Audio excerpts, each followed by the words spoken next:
కొన్ని ప్రభు నా హృదయంలో పెట్టిన కొన్ని విషయాలను మీకు నేను చెప్తాను.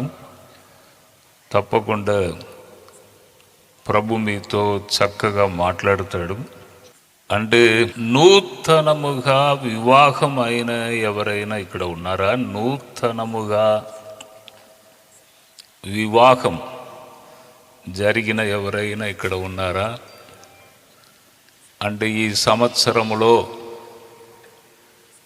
నాకు వివాహం జరిగింది సార్ అని ఎవరైనా ఇక్కడ ఉన్నారా? ఉంటే ఒకసారి చేతులెత్తండి.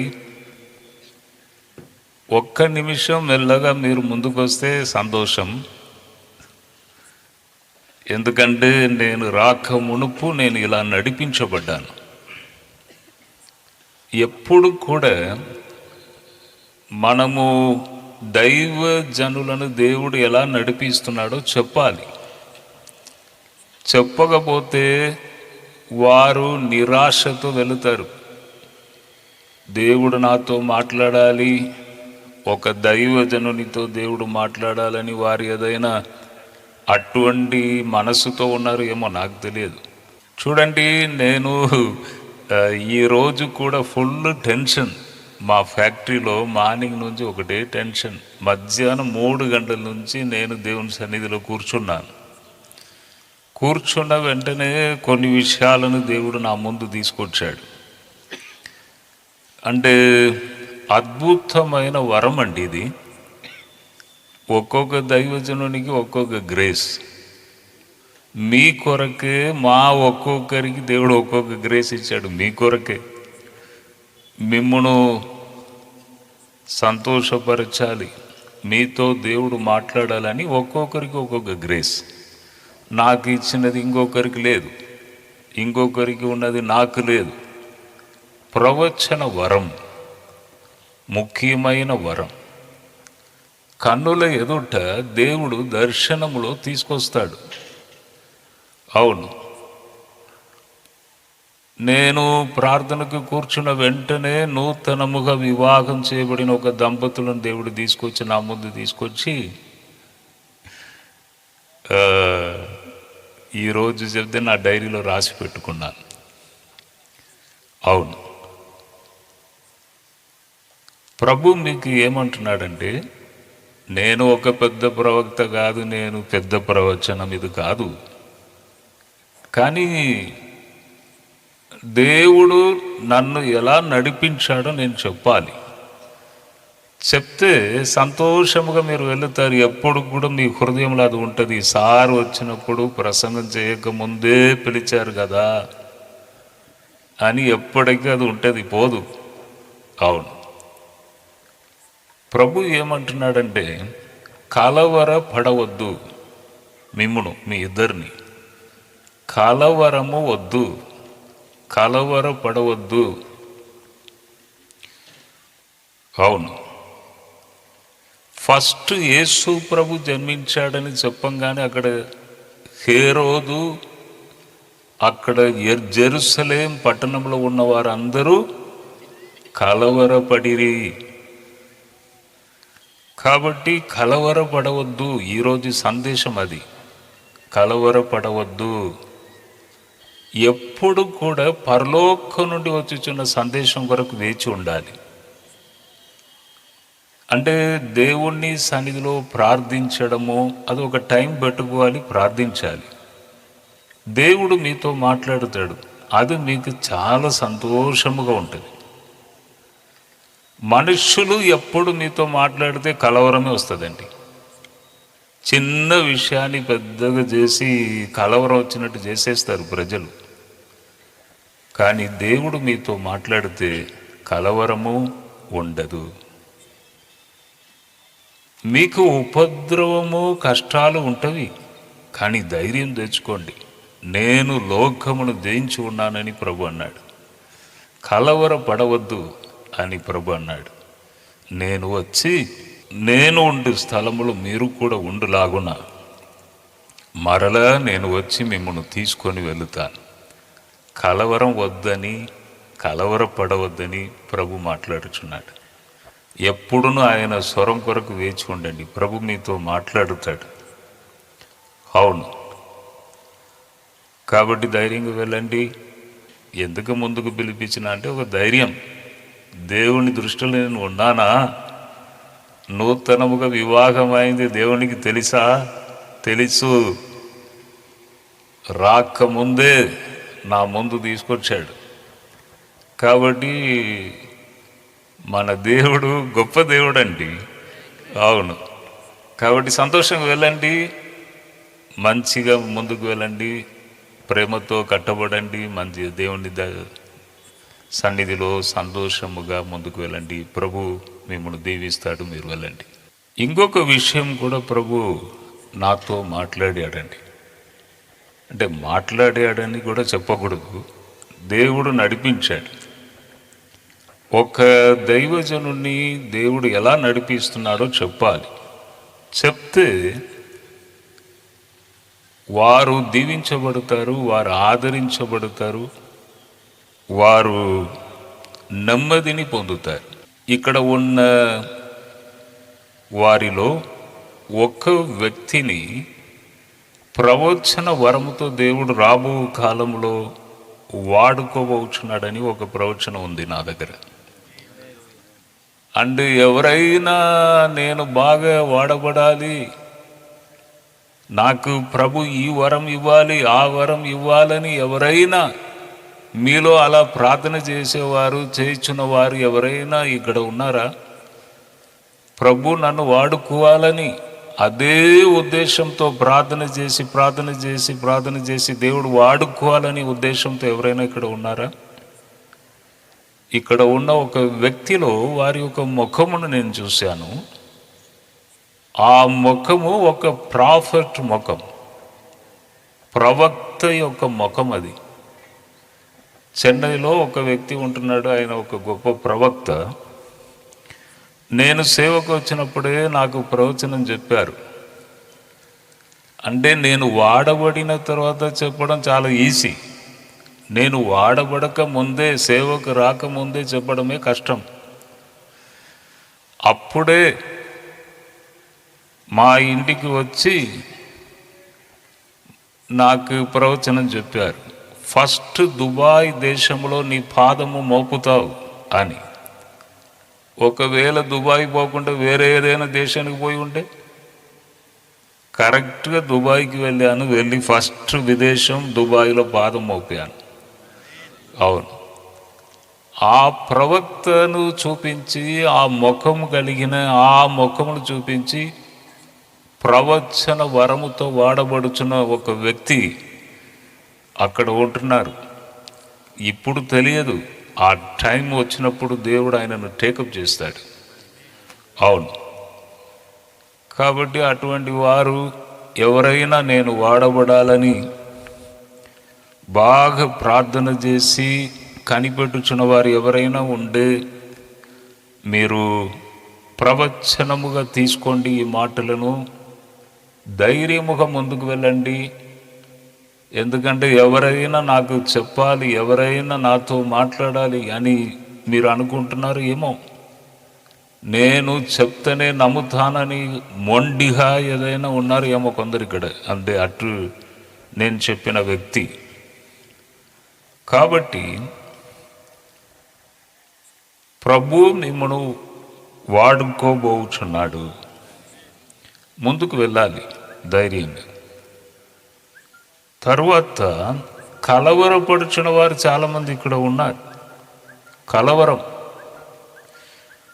ప్రభు అంటున్నాడు కలవరపడవద్దు అంటే, ప్రభు ఒక్కొక్కరిని చూచుచున్నాడని మీకు రుజువు చేయటానికి ఈ నూతనముగా వివాహమైన ఆ ఫ్యామిలీని దేవుడు పిలిచాడు, మీకు రుజువు చేయాలని. కానీ అనేకులు ఇక్కడ కలవరముతో ఉన్నారు. ప్రభు అంటున్నాడు కలవరపడవద్దు, ధైర్యం తెచ్చుకోవాలని ప్రభు మీతో మాట్లాడుచున్నాడు. కాబట్టి అన్ని కలవరమును పక్కకు పెట్టి ఇక్కడి నుంచి వెళ్ళినప్పుడు సంతోషం, సమాధానముతో వెళ్ళాలి. క్రిస్మస్ సంతోషం.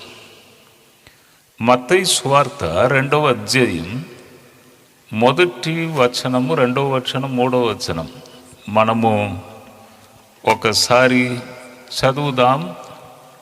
మత్తయి సువార్త 2వ అధ్యాయం 1వ వచనం. రాజైన హేరోదు దినముల యందు యూదయ దేశపు బెత్లెహేములో యేసు పుట్టిన పిమ్మట ఇదిగో తూర్పు దేశపు జ్ఞానులు యెరూషలేమునకు వచ్చి, యూదుల రాజుగా పుట్టిన వాడెక్కడనున్నాడు? తూర్పు దిక్కున మేము ఆయన నక్షత్రము చూచి ఆయనను పూజింప వచ్చితిమని చెప్పిరి. హేరోదు రాజు ఈ సంగతి విన్నప్పుడు అతడును అతనితో కూడా యెరూషలేము వారందరూ కలవరపడిరి. యేసు యొక్క జన్మం ఫస్ట్ ఈ జన్మమును వచ్చి అక్కడ చెప్పిన వారు జ్ఞానులు. అంటే యేసు యొక్క జన్మమును తీసుకొచ్చి చెప్పిన వారు జ్ఞానులు. అంటే హేరోదు తర్వాత జెరూసలేంలో ఉన్నవారు. అంటే యూదుల రాజు ఎక్కడ జన్మించాడని అడగంగానే వెంటనే హేరోదు తర్వాత జెరూసలేం పట్టణంలో ఉన్నవారు కలవరపడిరి. నేను ఇప్పుడు 2 సార్లు, అంటే ఇది ఫస్ట్ టైం, జ్ఞానులు వెళ్ళి చెప్పడం ఇది ఫస్ట్ టైం. తర్వాత లూకా సువార్తలో కూడా ఉన్నది, ఒక దూత అక్కడ కాపరి మందను కాచుచుండగా అక్కడ కనబడి జన్మ వార్తను అక్కడ తెలియజేస్తున్నాడు. 2 ప్లేస్లో, ఒకటి జ్ఞానులు చెప్తున్నారు, ఇంకొకటి అక్కడ ఒక దూత కనబడి ప్రభు జన్మమును చెప్తున్నాడు. 2ను మనం కొద్దిగా ధ్యానిస్తాం. దానికి దీనికి తేడా ఏంటిది? ఇది కలవరం. అక్కడైతే వారు ఆశ్చర్యపడిరి అని అక్కడ ఉన్నది, కానీ ఫస్ట్ దానిలో కలవరం. అవును, ఎందుకు కలవరం? ఇప్పుడు మొన్ననే ఎన్నికలు జరిగినవి, రిజల్ట్ వచ్చింది. ఓడిపోయిన వారికి కొద్దిగా కలవరం ఉంటుంది. ఎందుకంటే అయ్యో పోయింది కదా, అధికారం పోయింది కదా, ఇంత ముందు రాజులకే మనం నడిచి వెళ్ళాము, ఇప్పుడు ఎలా వెళ్ళాలి, తల ఎత్తి నిలబడగలమా అని కొద్దిగా కలవరం తప్పకుండా ఉంటుంది. అవును, అంటే డిసెంబర్ 3వ తేదీ అందరికీ పెద్ద టెన్షన్, అందరికీ కలవరం. అంటే రేపు ఎలా ఉండబోచున్నదో, ఎన్నిక ఎలా ఉండబోచున్నది, మనం నిలబడగలమా, రాగలమా అని కలవరం, అందరికీ కలవరం. అవును, చూడండి, 2 జీవితాలు ఈ లోకంలో ఉన్నవి. ఒకటి లోక సంబంధమైన జీవితం, ఇంకొకటి ఆత్మీయ సంబంధమైన జీవితం. మీరందరూ ఆత్మీయ సంబంధమైన జీవితం కలిగి ఉన్నారు, ఆశపడుతున్నారు కాబట్టి వచ్చారు, లేకపోతే వస్తారా? ఎంత పిలిచినా కూడా రారు. మేము బిర్యానీ ఇస్తామన్నా కూడా రారు. చెప్తున్నాను, ఆత్మీయ జీవితంలో ఆసక్తి ఉన్నది కాబట్టి వచ్చారు. ఓ జడ్సన్ గారు వస్తున్నారు, రండి, మనం అందరూ అక్కడ కూడుకుందాం, దేవుని సన్నిధిని మనం అనుభవిస్తాం అని వచ్చారు. అంటే లోక సంబంధము, ఆత్మీయ సంబంధం, లోక ఆశీర్వాదం, ఆత్మీయ ఆశీర్వాదం, లోక సంబంధమైన జీవితం, ఆత్మీయ సంబంధమైన జీవితం అని 2 ఉన్నదండి. అవును, కాబట్టి లోక సంబంధముతో ఉన్న వారి దగ్గర వెళ్ళి ప్రభు జన్మించాడయ్యా అని మీరు చెప్పండి, వెంటనే కలవరమే వస్తుంది వాళ్ళకి. ఎందుకంటే లోకం మీదనే వారికి నమ్మకం ఉంది, లోకం మీదనే ఆశ ఉంది, లోకం మీదనే పట్టు ఉంది, లోకం మీదనే వేరు పారి లోకం మీదనే ఉన్నది తలంపు. అటువంటి వారి దగ్గర వెళ్ళి మీరు చెప్పండి, ప్రభు జన్మించాడయ్యా అని చెప్పండి, వారికి కలవరమే వస్తుంది. ఇక్కడ కూడా రాజు దగ్గర వెళ్ళి రాజు ఎక్కడ పుట్టాడు, యూదుల రాజు అని చెప్తే కలవరం వస్తుందా రాదా? ఇప్పుడు చీఫ్ మినిస్టర్ దగ్గర వెళ్ళి ఇంకొక చీఫ్ మినిస్టర్ పుట్టాడు, ఆయన ఎక్కడ ఉన్నాడంటే ఆయనకి కలవరం వస్తుందా రాదా? ఇంకా నేనే ఉన్నాను కింగ్గా, ఇంకొక వ్యక్తి ఎవరయ్యా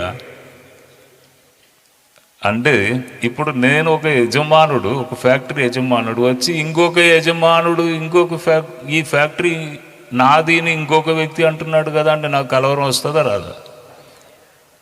రాజు దగ్గర వెళ్ళి యూదుల రాజు ఎక్కడ జన్మించాడు అని అడగంగానే కలవరం వస్తుందా రాదా?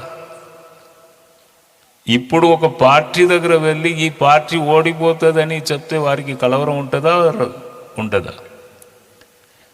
కాబట్టి ఎప్పుడును మీరు గమనించండి, లోకం మీద నాకు అది కావాలి, ఇది కావాలి, ఆస్తులు కావాలి, ల్యాండ్ కావాలి, డబ్బు కావాలి, నేను బ్యాంకులో ఫిక్సెడ్ చేయాలి, కొన్ని కోట్ల రూపాయలు నా అకౌంట్లో ఉండాలి, నేను అలా చేయాలి, ఇలా చేయాలి, ఎప్పుడును లోకం మీద మీరు ఉండే తప్పకుండా ప్రభు యొక్క మాటలు, బైబిల్ గ్రంథంలో ఉన్న మాటలు తప్పకుండా మీకు కలవరమును పుట్టిస్తుందండి. కాబట్టి కలవరం వద్దంటే మీరు ఏం చేయాలి? దేవుణ్ణి నమ్మాలి, దేవుని ఎద్దకు రావాలి. అప్పుడు మీకు కలవరము ఉండదు, దేవుణ్ణి బిడ్డలుగా మారాలి. కొందరు దేవుడు ఎందుకయ్యా, ఎక్కడ ఉన్నాడు దేవుడు? భార్యతో గొడవ చేసేవారు ఉన్నారు. ఎందుకమ్మా ఎప్పుడు చూసినా ప్రార్థన హల్లెలూయా ఏం దొరుకుతుంది అక్కడ నీకు? భర్త దగ్గర భార్య కూడా కోపం చేస్తుంది, ఎందుకయ్యా ఎప్పుడు చూసినా ప్రార్థన వెళుచున్నావు, ఏం జరిగింది? దేవుడు ఎందుకు తెలుసా? ఆపద కాలంలో నీకు సహాయం చేస్తాడంట. ఆపద నీకు వస్తుందని నీకు తెలుసా? ఆపద నీకు పక్కకే ఉన్నదని నీకు తెలుసా? ఆపద నీ పక్కకే వచ్చినప్పుడు నా పక్కకే ఉన్నది నాకు డేంజర్, అపాయం అని మీకు తెలుసా? శత్రువు మీ వెనుక గోతి తవ్వి ఇతన్ని పడవేయాలని గుంట త్రవ్వి ప్రక్కకు పెడితే నీకు తెలుసా? అప్పుడు దేవుడు వచ్చి నిన్ను కాపాడుతాడయ్యా. అందుకే దేవుడు కావాలి. కాబట్టి దేవుడు నాకు అవసరం లేదని ఎప్పుడు చెప్పవద్దు. దేవుడు ఎక్కడ ఉన్నాడు? ఎవరు? ఈ సృష్టి యావత్తు నీకు చెప్తుంది దేవుడు ఉన్నాడని. మేం చెప్పవలసిన అవసరం లేదు, సృష్టియే చెప్తుంది. ఒక్క గ్రహం మూనుకి మన చంద్రాయన్ని పంపితే ఎంత సంతోషమైంది మన దేశానికి. అటువంటి గ్రహాలు ఎన్నో ఉన్నవి అంట. ఇక సైంటిస్ట్ విజ్ఞానులు కనిపెట్టని ఎన్నో ఉన్నవి. ఎలా కలిగిందండి? ఇప్పుడు నేను వచ్చి ఇక్కడ కూర్చొని ఇలా మాట్లాడుతున్నాను. ఒకవేళ నేను రాకపోతే నేను ఎలా వచ్చి ఇలా కూర్చొని మీ ముందు నేను మాట్లాడగలను? ఒక వస్తువును మనం పక్కకు ఇలా జరపకపోతే ఇలాగే ఉంటుంది ఆ వస్తువు ఒక నెల రోజులైనా. అంటే సూర్యుడు చంద్రుడు కరెక్ట్గా పని చేస్తుందంటే ఇది ఏంటిది? దాని వెనుక ఒక శక్తి దానిని నడిపించుచున్నది. ఆ శక్తినియే మన బైబిల్ గ్రంథం మనకు వివరించుచున్నది. కాబట్టి దేవుడు కావాలి. ఒక పాస్టర్ హాస్పిటల్కి వెళ్ళరంట, మెడిసిన్ కూడా వేసుకోరంట. ఒక పాస్టర్, ఆయనకు హార్ట్ మొత్తం కొవ్వు కొలెస్ట్రాల్తో నిండిపోయింది. ఆయనకు తెలియట్లేదు. అపాయం ఉన్నది, నాకు హార్ట్ అటాక్ వస్తుంది, ఇంక నేను త్వరగా చనిపోతాను అన్న విషయం ఆయనకు తెలియదు. భార్యకు అనారోగ్యం అయితే భార్యను తీసుకొని హాస్పిటల్ తీసుకొని వెళ్ళినంట పాస్టర్. ఆయన ఎప్పుడు కూడా వెళ్ళరు, హాస్పిటల్కి వెళ్ళరు. వెళితే భార్యకు పరీక్ష చేశారు. భార్యకు పరీక్ష చేసిన తర్వాత, సార్ మీకు కూడా ఒక చిన్న టెస్ట్ చేస్తామని చేస్తే లాస్ట్ కండిషన్లో ఉన్నదంట ఆయన బ్రతుకు. వెంటనే డాక్టర్ అన్నారు, అయ్యా ఇంక 3 daysలో నీవు ఇంక చనిపోతావు అంటే అపాయం వచ్చింది. కానీ ఆయనకు తెలియదు. దేవుడు ఏం చేశాడు, భార్యకు ప్రాబ్లం తీసుకొచ్చి హాస్పిటల్ తీసుకుపోయి ఇతనికి కూడా పరీక్ష చేసి బయటికి వచ్చింది ప్రాబ్లం. వెంటనే ఆపరేషన్ చేశారు. ఇప్పుడు మంచి ఆరోగ్యంతో పాస్టర్ గారు ఉన్నారు. అంటే అపాయం వచ్చినప్పుడు, అపాయం డేంజర్ నుండి మనల్ని కాపాడేది ఎవరు? దానికి దేవుడు అవసరమా లేదా? ఇంక లేదని ఎప్పుడు చెప్పవద్దు, వద్దని ఎప్పుడు చెప్పవద్దు. అవును. కాబట్టి 2 జీవితం ఉన్నది. లోక జీవితం, లోకమే కావాలి నాకని లోకమును గట్టిగా పట్టుకునే వారికి కలవరం ఉంటుంది. ఎప్పుడు దేవుని వైపు ఒక వ్యక్తి తిరుగుతారో, దేవునికి సమీపముగా ఎవరు వస్తారో వారికి కలవరం ఉండదండి. అందుకే దేవుని బిడ్డలుగా మనం మారాలి. దేవుని సంబంధులు, దేవునితో సంబంధం. అందుకే ప్రభు అయిన యేసు ఈ లోకానికి వచ్చి తన రక్తమును చిందించాడు. The blood of Jesus Christ cleanses all sins. యేసు రక్తం ప్రతి పాపము నుండి మిమ్మను కడిగి మిమ్మను పవిత్రపరచును. అంటే యేసు ప్రభు రక్తం, ప్రభువా నన్ను కడుగుము తండ్రి, నీ బిడ్డగా నన్ను చేర్చుకోయ్యా, నీవు పరిశుద్ధుడు, నేను కూడా పరిశుద్ధంగా ఉండాలి. అందుకే నీ రక్తం ద్వారా నేను కడుగబడాలి. పరిశుద్ధత పరిశుద్ధతతో కలుస్తుంది. కాబట్టి నేను నీ బిడ్డగా నేను మారాలని ప్రార్థన చేసి దేవుని బిడ్డగా మారితే కలవరం ఉండదు. ఆత్మీయ జీవితంలో ఆసక్తి గల వారికి కలవరము ఉండదు. ఇప్పుడు మనకు ఎన్నికలు జరిగినవి కదా, నేను ఓటు వేశాను. ఎందుకంటే మన దేశము ఇది, మన దేశము, మనకు హక్కు ఉన్నది.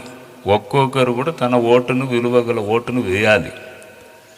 నేను వేసి వచ్చిన తర్వాత నా ఫ్యాక్టరీలో ఒక వ్యక్తిని పిలిచి ఓటు వేసినావా అని అడిగాను. ఆయన బాగా నవ్వుతూ ఏమన్నాడంటే, ఇక్కడ నిలబడిన వారు ఎవరు కూడా నాకు నచ్చలేదని ఇంకొక బటన్ ఉన్నదంట దానిలో.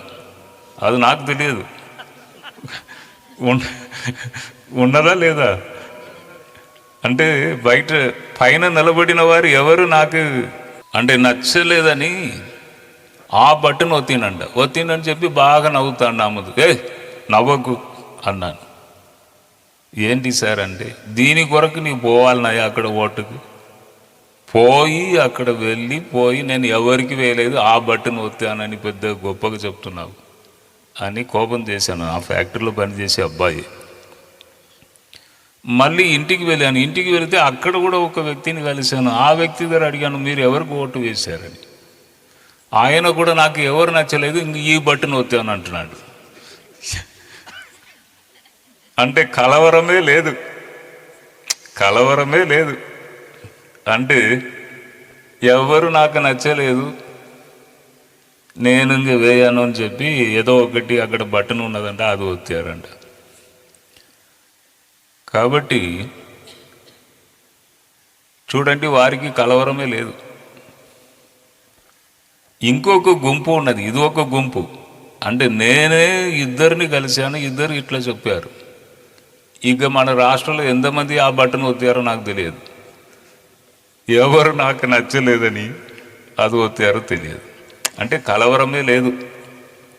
ఎవరు వచ్చినా మనకేంది, మనకేదైనా జరుగుతుందా? అటువంటి గుంపు ఉన్నది.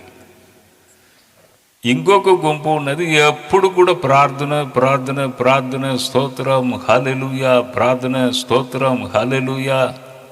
బీజేపీ వచ్చినా కూడా స్తోత్రం, టీఆర్ఎస్ వచ్చినా స్తోత్రం అని. మన క్రిస్టియన్స్లు చాలామంది ఏది వచ్చినా కూడా స్తోత్రం అంటాం. దీనికి కలవరమే లేదు ఈ గుంపుకు అంటే చెప్తున్నాను. కాబట్టి ఎప్పుడు ఆత్మీయ విషయంలో మనము దేవునికి సమీపముగా వెళుచున్నామో అటువంటి వారికి కలవరము లేదు. లోకమును పట్టుకొని వెళ్ళే వారికి ఎప్పుడు కూడా కలవరం ఉంటుంది. ఓడిపోయినా కలవరమే, గెలిచినా కలవరమే, కలవరం ఉంటుంది ఎప్పుడును లోకమును ఆలోచించే వారికి. కానీ దేవుణ్ణి ఆలోచించే వారికి, దేవుని వద్దకు వచ్చే వారికి కలవరము ఉండదు. మనం ఏం చేస్తాము? కరెంటు పోయినా స్తోత్రం అంటాం, కరెంటు వచ్చినా స్తోత్రం అంటాం. నేను ఫస్ట్ ఆంధ్రాకు వచ్చినప్పుడు, దేవుడు నన్ను వాడుకున్నప్పుడు, ఫస్ట్ నేను చిన్న చిన్న మీటింగ్ ఇలా గ్రామ సేవకు వెళ్ళినప్పుడు కరెంటు పోతుంది కదా, హల్లెలూయా స్తుతి మహిమ అని పాడతారు. నేను అనుకుంటాను, ఈ పాట ఎందుకు ఇప్పుడు, కరెంటు పోతే ఈ పాట ఎందుకని అనుకుంటాను నేను. అంటే అపవాది కూడా చూస్తాడు, వీళ్ళను మార్చలేం. కరెంటు పోయినా స్తోత్రం అంటారు, కరెంటు వచ్చినా స్తోత్రం అంటారు, ఏ పార్టీ వచ్చినా స్తోత్రం హల్లెలూయా అంటారు. కలవరమే లేదు ఈ గుంపుకు అని అనుకుంటాడు. కాబట్టి మీరు ధన్యులు, ఇక్కడ కూర్చున్న మీరు ధన్యులు. దేవుని గురించి తెలుసుకున్నారు, దేవుని ఎద్దకు వస్తున్నారు, దేవుని వాక్యమును వింటున్నారు, మీరు ధన్యులు. మీకు కలవరం ఉండదు, కలవరం ఉండదు. అవును, ఇప్పుడు ఇద్దరు ఫ్యామిలీస్ ముందుకు వచ్చారు. అప్పుడు నేను చెప్పాను, మనుషులతో మాట్లాడినప్పుడే కలవరం అయ్యా. మనుషులతో ఇప్పుడు మాట్లాడినప్పుడే కలవరం. ఇప్పుడు నేను వచ్చిన సొంత మాటలు, నేను ఏదేదో మాట్లాడితే మీకు కలవరమే వస్తుంది.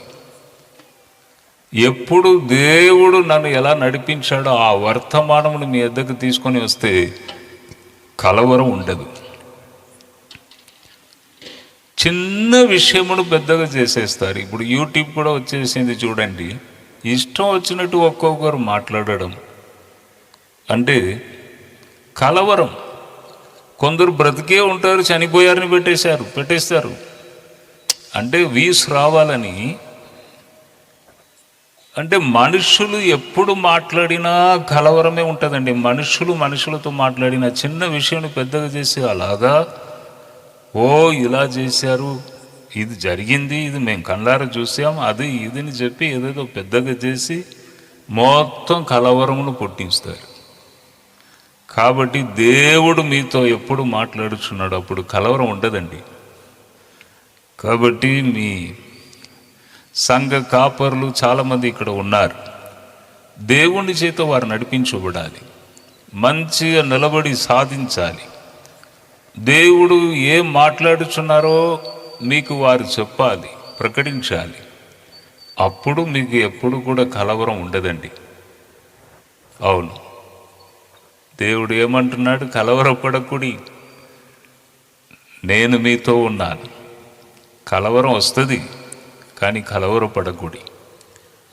అవును, కాబట్టి మీరు ధన్యులు.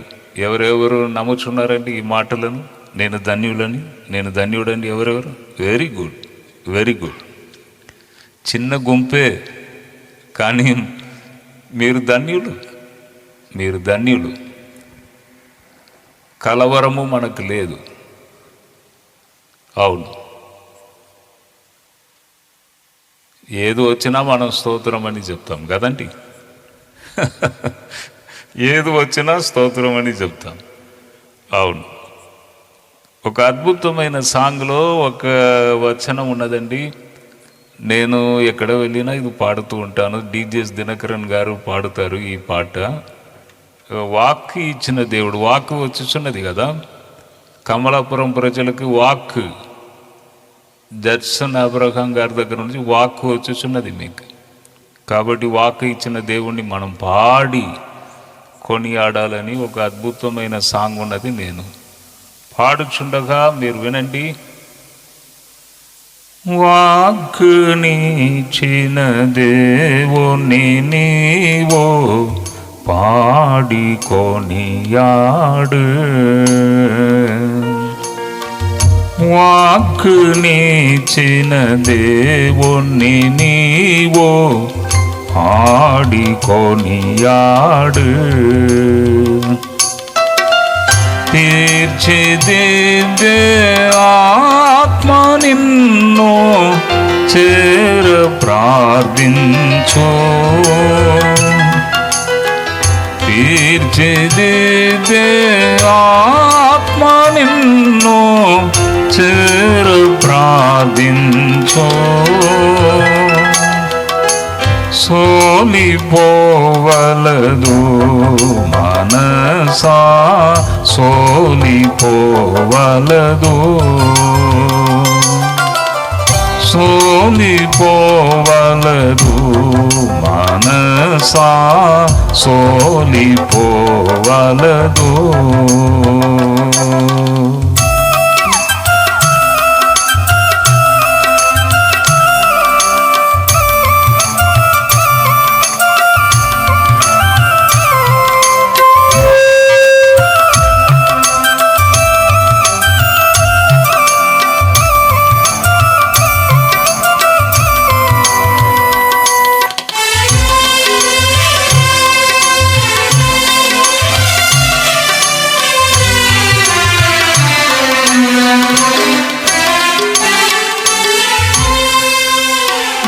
కట్టులో ఈ బంధులు నిన్ను చుట్టుముట్టినా,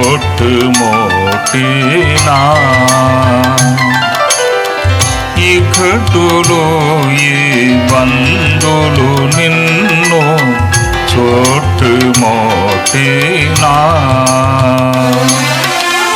ప్రియుడు నిన్ను చేరదీసిన ఆనందం కాదా, ప్రియుడు నిన్ను చేరదీసిన ఆనందం కాదా, సోలిపోవలదు మనసా సోలిపోవలదు, సోలిపోవలదు మనసా సోలిపోవలదు.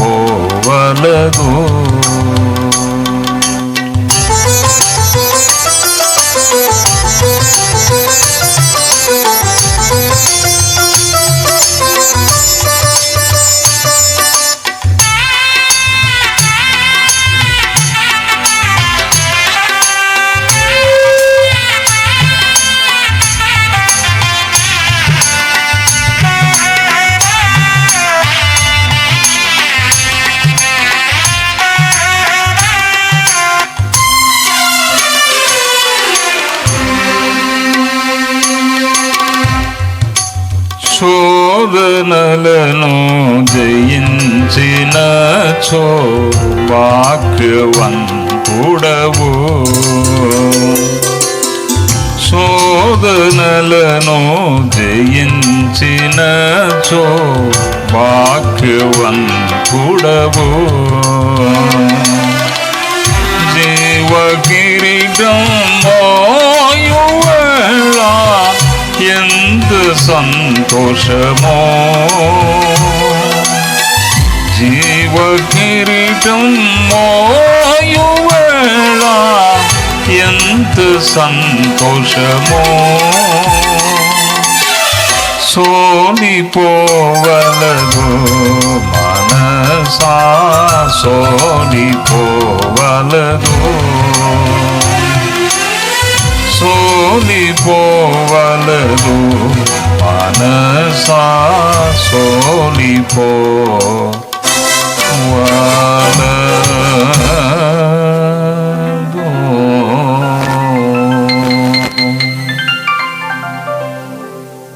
గట్టిగా సపోర్ట్లు కొడతా.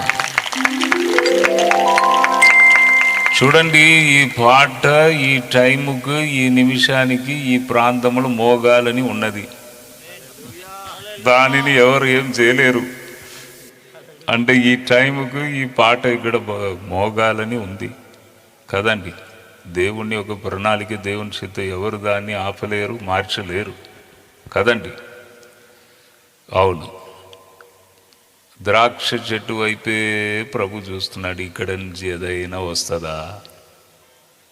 కమలాపురం నుండి ఏదైనా నాకు వస్తుందా? ఇక్కడ నుంచి ద్రాక్ష తోటను పెట్టిన వ్యక్తి ఆశపడడా? ఎన్ని సంఘాలు, ఒక్కొక్క సంఘం కూడా ఒక్కొక్క ద్రాక్ష తోటను చేసి ఎక్కడో పోవాల్సిన వారిని పాస్టర్గా చేసి, జాబులో ఉన్న వారిని కూడా జాబును మానివేసి సేవకు రమ్మని దేవుడు పిలిచి ద్రాక్ష తోటను చేసి మిమ్మల్ని కాచి కాపాడుటకు మంచి కాపరులు దేవుడు ఏర్పాటు చేసి ఇప్పుడు మీ వైపు చూస్తున్నాడు. ఏదైనా దొరుకుతుందా? ఎవరైనా ఒక ప్రాఫిట్, ప్రవచన వరం గల వ్యక్తి ఇక్కడి నుంచి లేచి రాడా? ఇక్కడ నాకు మంచి పాత్రలు ఇక్కడ ఉన్నాయా? ప్రజలను ఓదార్చుటకు, ప్రజల హృదయ గాయమును కట్టుటకు ఎవరైనా ఇక్కడి నుంచి లేచి రారా? దేవుడు చూచుచున్నాడు కమలాపురం వైపు. అవును, మనుష్యుడు మాట్లాడితే ఎప్పుడు కూడా కలవరమే ఉంటుందండి, కలవరమే ఉంటుంది. నాకు ఒక 6 years నుంచి ఆరోగ్యము కొద్దిగా కష్టపడుచున్నాను. నేను ఎప్పుడు కూడా నేను ఇట్లా చిన్న షేక్ కూడా కాలేదు స్టేజ్ మీద. వయసు పెరిగినప్పుడు కొద్దిగా మెడ నొప్పి, ఇట్లా గిడినెస్, తల తిరగడం, ఇలా కష్టపడ్డాను. చెన్నైకి వెళ్ళాను. ఒక టెస్ట్ చేసుకుంటే కంప్లైంట్ ఒక 2 పేపర్ రాశాడు. ఇంకా అయిపోయింది నా పనిని అనుకున్నా. 2 పేపర్ రాశాడు మొత్తం కంప్లైంట్ అని. గుండె బాగా డొక్కుని కొట్టుకొని, నేను కూడా మీలాగానే ఒక సాధారణ వ్యక్తి కదండి. ఆకాశం నుండి డైరెక్ట్గా రాలేదు కదా. కాబట్టి విశ్వాసం ఎక్కడ పోయిందో ఆ టైంలో, విశ్వాసం గురించి మంచిగా బోధించే వ్యక్తి ప్రార్థన చేసే అద్భుతాలు జరుగుతాయి. వెంటనే ఇన్స్టాంట్ మిరకిల్, జస్ట్ 1 touch, ఒక్క తాకిడి, వెంటనే మనిషి హీల్ అవుతారు. అటువంటి కార్యాలు ఎన్నో చూసాం. ఇప్పుడు నాకు ప్రాబ్లం, నా విశ్వాసం ఎక్కడ పోయిందో. ఇప్పుడు బాగా గుండె కొట్టుకొనిచున్నది, వెళ్ళి డాక్టర్ని చూడండి అన్నారు.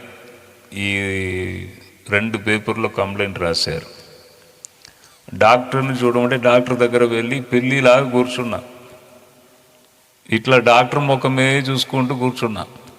ఏం చెప్తాడో ఇప్పుడు తెలుస్తుంది నా సంగతి అని. డాక్టర్ మొత్తం చదివి ఈ పేపర్ని తీసి ఇట్లా పడేశాడు. దీనిలో ఏం లేదండి అని. అబ్బా, బ్రతికిపోయానయ్యా నేను అనుకున్నా. అంటే అందరికీ ఇట్లా రాస్తూ ఉంటారు. చెక్ చేసినప్పుడు అందరికి రిపోర్ట్ అని రాస్తారు కదా. మనుషుడు ఎప్పుడు మాట్లాడినా మనకు కలవరమే వస్తుందండి. చిన్న విషయమును పెద్దగా చేసి కలవరం వచ్చినట్టు చేసేస్తారు. కానీ దేవుడు ఎప్పుడు ఒక వ్యక్తితో మాట్లాడతాడో కలవరం అక్కడ ఉండదు. అవును, కలవరం ఉండదు. ప్రాఫెసీ కూడా, ప్రవచనం కూడా మనకు ధైర్యమును పుట్టించుటకే ప్రవచనం. నువ్వు చనిపోతావు ప్రవచనం. అది ఎప్పుడైనా ఒకరోజు పోవాల్సిందే కదా, అది ప్రవచనమా? నీవు బ్రతుకుతావు, అదే ప్రవచనం. అవును, సువార్త అంటే అదే. నీవు బ్రతుకుతావు, మళ్ళీ లేచి నిలబడతావు, అదే ప్రవచనం. ప్రజల హృదయమును కట్టడం, ముందుకు తీసుకొని వెళ్ళడం. కాబట్టి ఇంతవరకు మనుషులు మీతో మాట్లాడి కలవరమును పుట్టించారో ఏమో. ఇప్పటి నుండి ప్రభు స్వరం వినుటకి ఆశపడుడి, ప్రార్థించండి. తప్పకుండా దేవుడు మిమ్మల్ని ముందుకు నడిపిస్తాడు. ఇక్కడ కూడా జ్ఞానులు మనుషులే కదా. మనుషులు వెళ్ళి హేరోదు ఒక మనుషుడే. మనుషులు వెళ్ళి మనుషునికి చెప్తున్నారు. కలవరం వచ్చేసింది. ఎలా చెప్పారో మీకు తెలుసా? మీరే కదా రాజు, ఇంకొక రాజు పుట్టాడంట ఇక్కడ, తెలుసా మీకు? ఆ సంగతి తెలుసా? ఇంకా మీరు అంతే, ఇంకా మీ రాజు స్థానం పోతుంది. అంటే మనుషులు మాట్లాడినప్పుడు ఇలా మాట్లాడతారు. కాబట్టి ఆయనకు మొత్తం టెన్షన్ వచ్చేసింది, మొత్తం కలవరం వచ్చేసింది. అవును, యేసు ఈ లోకంలో ఉన్నప్పుడు అద్భుతాలు చేశాడు, సూచక క్రియలు చేశాడు. కుంటివారు నడిచారు, గుడ్డివారు చూశారు, అద్భుతాలు జరిగినవి. కుష్ఠ రోగులు స్వస్థతను పొందారు, అద్భుతాలు జరిగినవి. అప్పుడు కూడా ప్రజలతో మాట్లాడితే మొత్తం కలవరం, కొన్ని ప్లేసెస్లో కలవరం. తెలుసా? యేసు తెలుసా? ఎన్ని అద్భుతాలు! మొన్ననే ఒక వ్యక్తి చనిపోతే అతన్ని లేపాడు. ఇంకా అంతే, మీ పార్టీ అంతే, మీ అధికారం అంతే, ఇంకా ఆయనే రాజు అవుతాడు. మొత్తం ప్రజలలో పేరు పోయింది. ఎక్కడ పోయినా 1,00,000 ప్రజలు, ఎక్కడ పోయినా యేసు యేసు, ఎక్కడ పోయినా. కాబట్టి మీ అధికారం పోతుంది, మీ రాజ్యం పోతుంది, ఇంకా ఆయనే రాజు. కలవరమును పుట్టించారు ప్రజలు. కానీ యేసు ప్రభు, నేను రాజుగా ఉండను, అది నాది కాదు, లోక సంబంధం నాది కాదు, ఆత్మీయ బ్లెస్సింగ్ ఇవ్వటకి నేను వచ్చాను, నేను రాజుగా ఉండుటకు రాలేదు. కాబట్టి నన్ను రాజుగా చేయాలని మీరు ఆశపడకండి అని ప్రభు ప్రక్కకు జరిగి వెళ్ళిపోయాడు, ఆశపడలేదు. తర్వాత ప్రజలు చూడండి, మనకు కలవరమును పుట్టిస్తారు. ఏం దొరికింది నీకు? చర్చికి వెళ్ళావు, ఏం దొరికింది? ఏదైనా దొరికిందా? పోయి కానుకలు ఇచ్చి వచ్చావు, అంతే కదా. వారు మంచిగా ఉన్నారు, నీకేం జరిగింది? కలవరమును పుట్టిస్తారు ప్రజలు. కానీ ప్రభు ఏం చెప్పాడు? కలవరపడకుడి, నేను వచ్చి, నేను ఉండే స్థలంలో మీరు ఉండాలని నేను వచ్చి మిమ్మల్ని తీసుకొని వెళుతాను. కలవరపడకుడి. ఈ లోకంలో మీకు ఉపద్రవములు, కష్టాలు వస్తాయి, ధైర్యం తెచ్చుకోండి. నేను లోకమును జయించాను కాబట్టి మీరు కూడా జయిస్తారు, ధైర్యం తెచ్చుకోండి అని ప్రభు అన్నాడు. కాబట్టి మనము ప్రభు మాటను మనము తీసుకొని ముందుకు వెళ్ళాలి. తప్పకుండా కలవరం పోయి సంతోషం మీకు కలుగుతుందండి. గట్టి సపోర్ట్లు కొడదాం. ఇప్పుడు నేను చెప్పిన దాన్ని ఫస్ట్ ఒక మనుషునితో చెప్పిన ఒక శుభవార్త. యేసు జన్మించాడు తెలుసా అని మనుషులతో చెప్పారు. సెకండ్, ఇప్పుడు నేను మీకు చెప్పబోయేది ఏంటిదంటే, మనుషులతో చెప్పలేదు. పరలోకం నుండి డైరెక్ట్గా వచ్చింది ఒక దూత, అక్కడ వచ్చి నిలబడ్డాడు. అందరూ భయపడ్డారు, అక్కడ ఉన్న కాపరులు అందరూ భయపడ్డారు. ఎందుకంటే మహిమ, ఆ దూత యొక్క మహిమ, వెలుగు అది చూడంగానే వారందరూ భయపడ్డారు. ఏంటిదయ్యా, ఏంటిది, ఏంటిది, ఏం జరుగుచున్నది? అప్పుడు ఆ దూత అన్నాడు, దావీదు పట్టణమందు రక్షకుడు, సంతోషమైన శుభవార్త అందరికీ, క్రైస్తవ బిడ్డలకు మాత్రమని చెప్పలేదు, అందరికీ శుభవార్త. దావీదు పట్టణమందు మీ కొరకు రక్షకుడు జన్మించి ఉన్నాడు అని వారు క్రీస్తు యొక్క జన్మమును వారు తెలిపిరి. పొత్తి గుడ్డలతో చుట్టబడి అక్కడ పరుండబెట్టాను, మీరు వెళ్ళి చూడండి అని చెప్పారు. ఇది ఎక్కడి నుండి వచ్చింది ఈ వార్త? మనుషునికి చెప్పారు. హేరోదుకు కలవరం వచ్చింది. ఇది దూత పైనుండి వచ్చి దూత చెప్తున్నాడు. అవును, దూత చెప్పంగానే అక్కడ ఏం జరిగింది? 3 విషయాలు అక్కడ ఉన్నవి. ఒకటి, లూకా సువార్త 2వ అధ్యాయం 16వ వచనమును చదువుదాం. వెళ్ళి మరియను యోసేపును తొట్టిలో పడుకొని ఉన్న శిశువును చూసిరి. చూడండి, పరలోకం నుండి దూత వారికి శుభవార్తను తెలిపాడు. దాని వలన వారు వెళ్ళి శిశువును చూచిరి. ఎప్పుడు పైనుండి వచ్చుచున్న వార్త మీరు వింటారో, ఎప్పుడు దేవుడు మీతో మాట్లాడతారో అప్పుడు మీరు దేవుణ్ణి కూడా చూడగలరు. అవును, పరిశుద్ధాత్మ చేయుచున్న ముఖ్యమైన పని అదే. ప్రభును మనకు చూపిస్తాడంట. నేను ఎక్కడ వెళ్ళినా నేను చెప్తూ ఉంటాను, 2 కన్నులు ఉన్నవి. ఒకటి, నేను ఇప్పుడు మిమ్మల్ని చూచుచున్న కన్నులు, నా శరీర కన్నులు. ఇది దేవుణ్ణి చూడుటకి ఇది సరిపోవు ఈ కన్నులు. అంత గొప్ప దేవుడు, సూర్యుణ్ణి చేసిన దేవుణ్ణి ఈ కన్ను చూడగలదా? చూడలేదు. మోషేతో దేవుడు అంటున్నాడు, నీవు నన్ను చూడాలంటే కష్టమయ్యా, నన్ను చూసి ఎవరు బ్రతుకరు అని దేవుడు అంటున్నాడు. కాబట్టి మనోనేత్రం, ఇక్కడ కన్నులు ఉన్నవి. ఈ కన్నులు తెరవబడినప్పుడు దేవుణ్ణి మనం చూడగలం. మనోనేత్రం. నేను కూడా అప్పు బాధలతో చనిపోవాలని వెళ్ళినప్పుడు దేవుడు నన్ను దర్శించాడు. చాలామంది అడుగుతూ ఉంటారు, దేవుణ్ణి చూడలేము కదా, మళ్ళీ మీరు ఎలా చూశారు?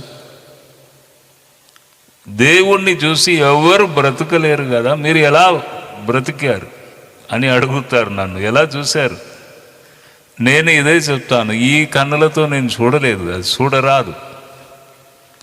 నా మనోనేత్రాలు ఎప్పుడు తెరవబడినాయో అప్పుడు నేను ఆయనను చూశాను, ఆయనతో మాట్లాడగలిగినాను. గంట సేపు మొత్తం స్తంభించిపోయినది అడవి. ఒక్క ఆకు కూడా కదలలేదు. మొత్తం నిశ్శబ్దం, పిన్ డ్రాప్ సైలెంట్. మొత్తం స్తంభించిపోయినది ఒక గంట సేపు ఆయన నాతో మాట్లాడినప్పుడు. అవును, కాబట్టి ఎప్పుడు దేవుని మాట కొరకు ఆశపడతామో అప్పుడు దేవుణ్ణి మనము చూడగలము. వారు చూసిరి, వారు వెళ్ళి శిశువును చూసిరి. 17వ వచనం చదవండి. 17వ వచనం. వారు చూచి ఈ శిశువును గురించి తమతో చెప్పబడిన మాటలు ప్రచురము చేసిరి. ఇక్కడ ఏం చేశారంట? ప్రచురము చేశారు. మనము కూడా ప్రచురము చేయడమే మన పని. కొందరు అడుగుతారు, ఏంటిదయ్యా క్రైస్తవ బిడ్డలు, ఓకే మీరు మీటింగ్ పెడతారు, సువార్త కోడిక అంటారు, అది ప్రకటిస్తారు, ఇది ప్రకటిస్తారు, ఇది అన్నీ అవసరమా? దేవుడు, ఆయన గొప్ప దేవుడు అంటే ఆయనే పబ్లిసిటీ చేసుకోవాలి. మీరు పెద్ద మీటింగ్ పెట్టడం ఏంటిది, మీరు మాట్లాడడం ఏంటిది అని కొందరు అట్లా అనుకుంటారు. కానీ ఇక్కడ ఏం చెప్పబడి ఉన్నది? శిశువును చూసిరి. తర్వాత ఏం చెప్పబడి ఉన్నది? ప్రచురము చేసిరి. ఎప్పుడు నిజమైన దేవుణ్ణి మనము కనుగొని ఆయన ఎద్దకు వస్తామో తప్పకుండా ప్రచురము చేస్తాము. ఎందుకంటే తప్పదు. నేను కూడా భయంకరమైన అప్పు బాధల నుండి దేవుడు నన్ను బయటికి తీసుకొచ్చాడు. 25 లక్షల రూపాయలు నేను అప్పులలో వెళ్ళి అన్నీ పోగొట్టుకొని మళ్ళీ తిరిగి వరంగల్ పట్టణంలో దేవుడు నన్ను నిలువబెట్టి నన్ను దీవించాడు. తప్పకుండా చెప్పాలి కదా. చెప్పకుండా ఉంటే మనసులో నెమ్మది లేదు. ఇంత కష్టపడినాం, ఇంత రోడ్డు మీద వెళ్ళి రాత్రికి రాత్రి ఇక్కడి నుంచి పారిపోయి దేవుడు మళ్ళీ తీసుకొచ్చి నన్ను నిలవబెట్టాడు కదా, నేను చెప్పాలి కదా. అప్పు బాధలతో నలిగిపోయిన బిడ్డలకు నేను చెప్పాలి కదా. మార్గం ఉన్నది, నీవు బ్రతుకుతావు అని చెప్పాలి కదా. ఇక్కడ కూడా ఎప్పుడు దేవుణ్ణి మాట కొరకు మీరు ఆశపడతారో, పరలోక నుండి వచ్చుచున్న మాట మీకు ఎప్పుడు వచ్చుచున్నదో తప్పకుండా ప్రచురము చేస్తారండి. అవును. 18వ వచనం చూడండి. 18. గొర్రెల కాపర్లు తమతో చెప్పిన సంగతులను గూర్చి విన్న వారందరూ మిక్కిలి ఆశ్చర్యపడిరి. ఇక్కడ చూడండి, ఆశ్చర్యపడిరి. జ్ఞానులు మనుషునితో చెప్పినప్పుడు కలవరపడిరి. ఇక్కడ పరలోక దూత వచ్చి కాపర్లతో చెప్పినప్పుడు ఆశ్చర్యపడిరి. ఎప్పుడు దేవుని మాట మీ ఎద్దకు వస్తుందో తప్పకుండా మీరు ఆశ్చర్యపడతారండి. ఆశ్చర్యమే ఉంటుంది. దేవుడు ఇలా చేశాడా, అబ్బా ఇలా చేశాడా, నమ్మలేకపోతున్నాను కదా, దేవుడు చేశాడా, నా కొడుకు అసలు పనికే రాడని అనుకున్నాను, అమెరికాకు పోతున్నాడా, అక్కడి నుంచి డబ్బు లక్షలు పంపిస్తున్నాడా నాకు, నేను ఎప్పుడు కూడా నేను ఊహించలేదు కదా, అనుకోలేదు కదా. ఎప్పుడును మీ జీవితంలో ఆశ్చర్యమే ఉంటుందండి, ఆశ్చర్యమే ఉంటుంది. అవును, ఆశ్చర్యమే ఉంటుంది. ఎప్పుడును ఆశ్చర్యమే, ప్రతిరోజు ఆశ్చర్యమే. ఎప్పుడు దేవుని మాట కొరకు మీరు ఎదురు చూస్తారో, దేవుని యొద్ద నుండి వచ్చుచున్న మాటను మీరు వింటారో ఆశ్చర్యపడతారండి. ఆశ్చర్యం. మా జీవితంలో కూడా ఎప్పుడు కూడా ఆశ్చర్యమే, ఆశ్చర్యమే, ఆశ్చర్యమే దేవుడు చేయు కార్యం. ఇంకా నేను కూడా అనుకున్నాను, ఇంకా నేను వాక్యం చెప్పలేను, ఎందుకంటే ఈ గిడ్డినెస్ బాగా ఎక్కువైంది నాకు. నేను ఇంక వాక్యమే చెప్పలేను అని అనుకున్నాను. 2023 జనవరి 1కి దేవుడు ఒక వాగ్దానం ఇచ్చాడు. ఇక మీదట నీతి సూర్యుడు నీ మీద ఉదయించును అని. అప్పటి నుండి అంచెలంచెలుగా దేవుడు నన్ను బయటికి తీసుకొస్తున్నాడు. నెక్స్ట్ ఇయర్ చూడండి, మళ్ళీ పెద్ద పెద్ద సభలు జరుగుతాయి. అంటే దేవుడు నడిపిస్తున్నాడు. ఎంతో మందికి మాటలు అవసరం. ఎన్నో కష్టాలని అనుభవించినాను, కష్టాలని దాటాను, హాస్పిటల్లో ఎన్నో చెకప్కి వెళ్ళాను. నాకు ఆ బాధ తెలుసు, అంటే ఎటువంటి బాధ ఉంటుంది నాకు తెలుసు. ఇవన్నీ దాటి వచ్చాను కాబట్టి అనుభవంతో మాట్లాడే మాటలు ఇప్పుడు ప్రజలకు అవసరం. కాబట్టి అనేక సభలు జరగాలి, ప్రచురము చేయాలి. శిష్యువును చూచిరి, మన కనులు కూడా ఆయనను చూడాలి. అవును. తర్వాత ప్రచురము చేసిరి, తర్వాత ఆశ్చర్యపడిరి. ప్రతిరోజు ఆశ్చర్యమే మన జీవితంలో ఉంటుందండి. కాబట్టి మీ సంఘ కాపరి కూడా, మిమ్మల్ని నడిపించుచున్న కాపరి కూడా ఆ దూత పోయి చూడండి, ఎవరికి చెప్పలేదు, కాపర్లకు చెప్తున్నారు. కాపర్లు చాలా రెస్పాన్సిబిలిటీ గలవారు. కాపర్లు రెస్పాన్సిబిలిటీ గలవారు. ఎప్పుడును మందను పట్టుకొని అడవిలో అలాగే అక్కడనే పడుకొని ఉంటారు. కొందరు మీరు చూసారా, గొర్రెల మందను ఎప్పుడైనా చూసారా? నాకు ఏసీ రూమ్ ఉంటేనే వస్తానని ఎప్పుడైనా ఆ కాపరి చెప్తారా? చిన్నగా భోజనం చేతిలో పట్టుకొని, ఒక కర్ర పట్టుకొని, వస్త్రం కూడా సరిగా ఉండదు, ఆ గొర్రెలతోనే అడవిలో పడుకొని, బాగా రెస్పాన్సిబిలిటీ. అందుకే దేవుడు ఏం చేశాడు, వారికి వెళ్ళి చెప్పాడు, తప్పకుండా వారు ప్రచురము చేస్తారు అని వారికి ప్రభు తన దూతను పంపించి తెలియజేశాడు. అలాగే వారు వెళ్ళి అందరికీ వారు ప్రచురము చేశారు. రెస్పాన్సిబిలిటీ గలవారు కాపర్లు. ఒక్క గొర్రె పోతే ఏడుస్తారండి కాపర్లు. పొలమును గుంజుకున్నా ఏడువరు, డబ్బును గుంజుకున్నా ఏడువరు. ఒక్క గొర్రె పోతే ఇంకా నెమ్మది పోతుంది వారికి. అంటే రెస్పాన్సిబిలిటీ వ్యక్తులు.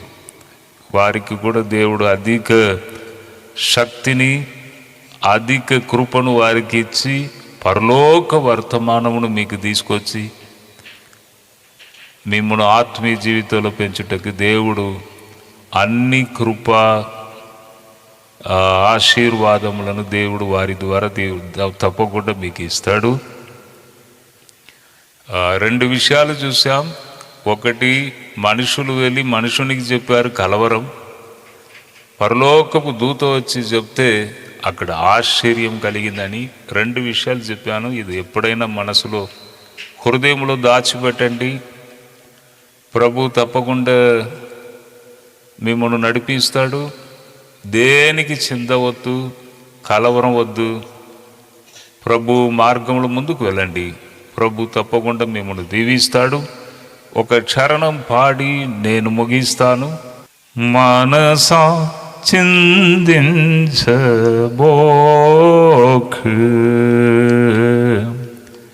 సియోను పర్వతా రక్షకుని మరువబోకు. ఏమి చేతునంచు మనసా చిందించబోకు.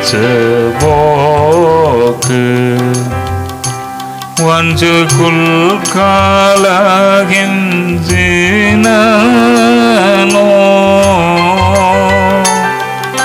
శ్రమలన్నో వచ్చినను మనసా చిందించబోకు. సియోను పర్వతా రక్షకుని మరువబోకు. ఏమి చేతునంచు మనసా చిందించబోకు.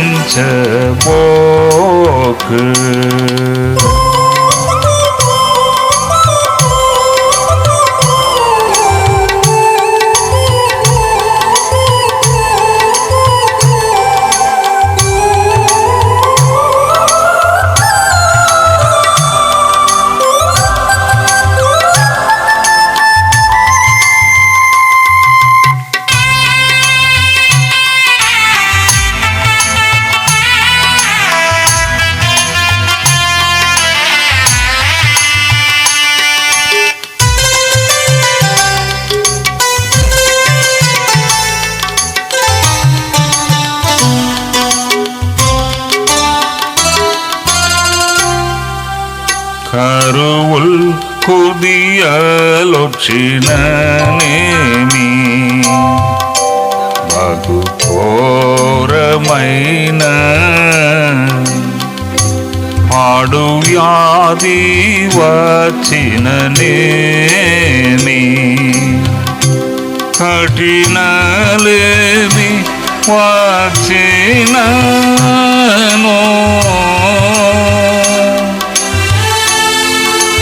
గగనం నీ మీద పడినా మనసా చిందించబోకు. సియోను పర్వతా రక్షకుని మరువబోకు, ఏమి చేతునంచో మనసా చిందించబోకు.